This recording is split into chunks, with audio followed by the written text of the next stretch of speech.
Hello viewers, আশা করি ভালো আছো। প্রতিবার এনে আপনার সামনে নতুন আরেকটি ভিডিও নিয়ে হাজির হলাম।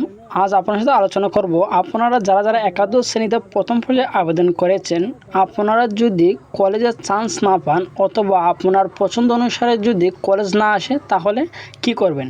ঠিক আছে, আপনাদের মনে কিন্তু অনেকে এই ধরনের প্রশ্ন, কিন্তু আমি কিন্তু তার সমাধান কিন্তু আজ নিয়ে এসেছি।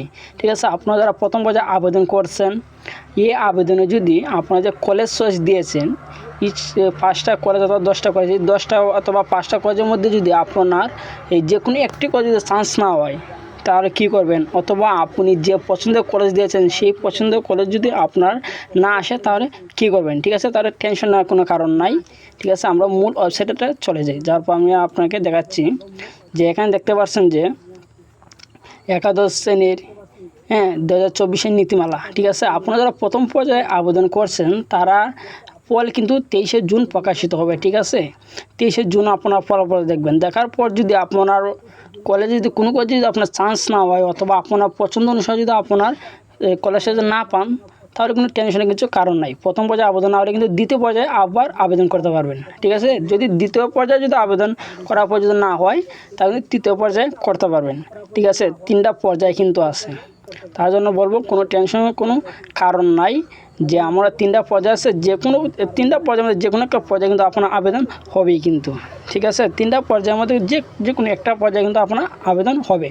ঠিক আছে, এখন প্রথম পর্যায়ে যদি আবেদন করার পর যদি আপনার কলেজ যদি না আসে অথবা আপনি যে কলেজ চয়েসটা দিয়েছেন আপনার পছন্দ মতো যদি সেই কলেজটা না আসে তাহলে কী করবেন।